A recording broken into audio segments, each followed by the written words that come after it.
Hello and welcome to the Meeple Mentor reviews of Ark Nova. I'm Jared, and with me is Holly. And today we're talking about what we think of Ark Nova from Feuerland. And of course, this is a very hyped game from the past year. A lot of people's favorite game and maybe all-time favorite, but definitely favorite of last year. This is a zoo building game, but not just zoo. Like, you are also able to support conservation projects and release animals to the wild, and all the while you'll get to learn a lot about the animals of our world. Every card is unique. Mm-hmm. All the animals are unique, and they have their own stats and abilities and requirements to pin them in a safe enclosure. And it's just a lot of fun. It's a game that just plays very smoothly. It's not too complicated to play. I did make a tutorial video on the channel. If you're wanting to learn how to play Ark Nova, you can certainly watch the video. But it's great. There's a lot of different kinds of cards that you get. And throughout the game, you'll get to play these for their various abilities and benefits and in-game scoring. It's a game where all the cards have like tags on them, similar to like terraforming Mars or underwater cities, where sometimes you have to have a certain number of icon tags to do a conservation project or to play a certain animal in your zoo. Mm-hmm. You have 5 basic action cards that everyone starts with. Mm-hmm. And over the game, when you choose an action, its strength is based on its position in that row of 5. So it's either like 1 or 5, or 1 through 5, right? And that's the strength of it. When you finish that action, you pick up the card, slide it over, slide everything else. So slowly other cards get stronger. So every time you take an action with a card, you probably wait before doing it again a couple turns. Mm-hmm. It's a very elegant way of making sure everyone's doing different things and not always the same action at the same power or strength. There's sponsor cards that give you a lot of ongoing benefits. There's some that give you in-game bonuses. There are some that let you play unique animal enclosure tiles on your park. So it is a polyomino tile placement game as far as that goes. It's also a game where it ends when someone's 2 tokens on the opposing tracks, meet or pass each other. You've got your tickets, your appeal, mm-hmm. and then you've got your conservation points. And so they run parallel but in opposite directions. And it's a really interesting mechanism, just like done in Rajas of the Ganges, where you can kind of get an idea for how long the game's going to go. But the game rounds don't all like reset, and the income doesn't happen until the coffee break token has been advanced a certain number of spaces. That's based on player count, and certain actions that a player takes can make that token go forward. So mm-hmm.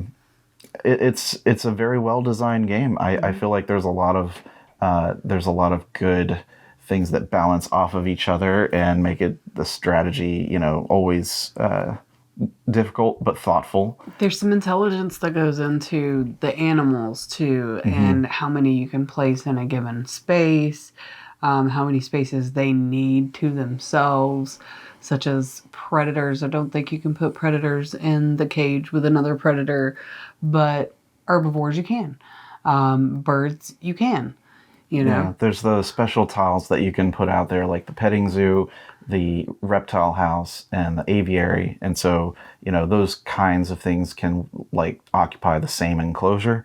And in that case, you just put cubes on those spaces. In other cases, you just kind of have your card for the animal out face up next to you, and then the whole tile just flips over. Those would be like a standard enclosure. I believe there are a couple, the caribou elk, that can have multiple in mm-hmm. something that's not a special space. That's true. There are some animals with like that special ability of like can share an enclosure with XYZ. Right. Yeah. Which can save you space and money, because you have to build and buy enclosures to go in the park. So essentially you want empty enclosures so that you can play an animal to then flip them over to then give you more appeal in your park. to then give you more money. So it's all connected with what you're doing. And another tricky thing is deciding which of your action cards to upgrade, because you can only upgrade 4. There's only a possibility to upgrade 4 in different ways in the gameplay. And each of the action cards on their reverse side is a stronger version, allowing you to do even more or that action multiple times if you have the resources or money to do it. And so, yeah, definitely the choice of like which ones to upgrade, which one to do first and second, when you get to the point of getting that ability to do so. There's a lot of cards. There's a lot of cards in the game.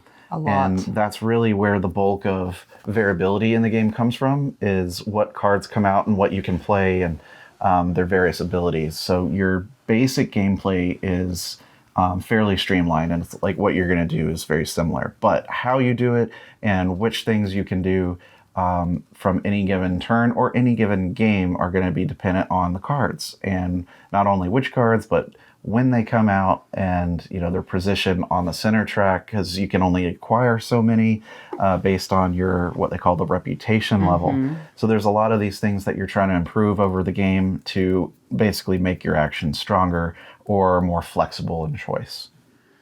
Yeah, it's a lot of moving parts, so to speak, as far as making sure everything lines up properly in your strategy.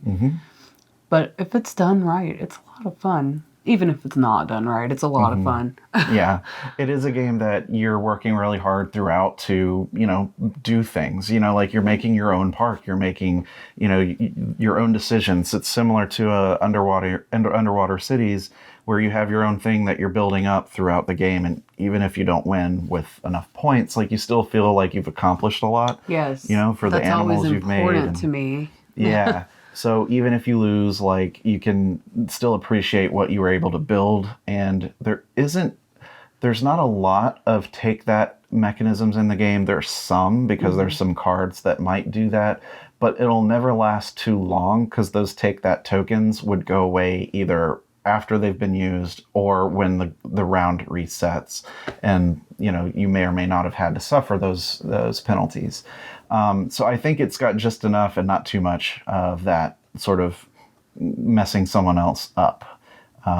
Negative player interaction. But it is a Euro. It is, kind of a heavier game. So it's going to take, a good 2-3 hours to play.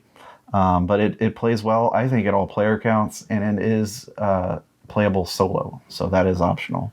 And if you're wanting to learn how to play solo, check out my tutorial video, because I always include the solo mode if there is one. Any final thoughts or things you want to say about Ark Nova? The cards are fantastic because they're actual pictures of animals, so that's great. It's like it's kind of like visiting a zoo playing the game.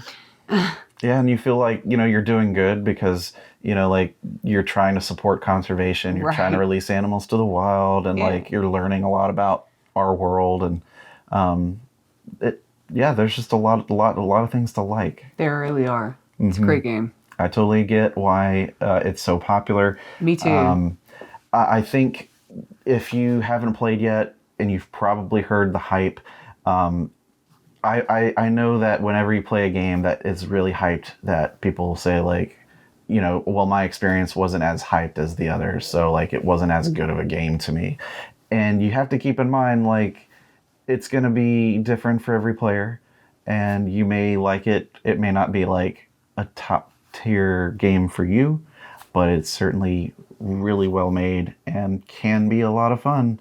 And I recommend you try it at the least, because we really liked it, and I know a lot of people do. But try it twice, because with me, the learning game is always a disaster. So I don't really know if I like a game until I play it a second time. That's a good point. Yeah. Play it twice. Then come back and leave us a comment on what you think. Yeah. But we definitely recommend Ark Nova. So thanks for watching our review. And until the next video, I've been Jared. I'm Holly. I'll see you later.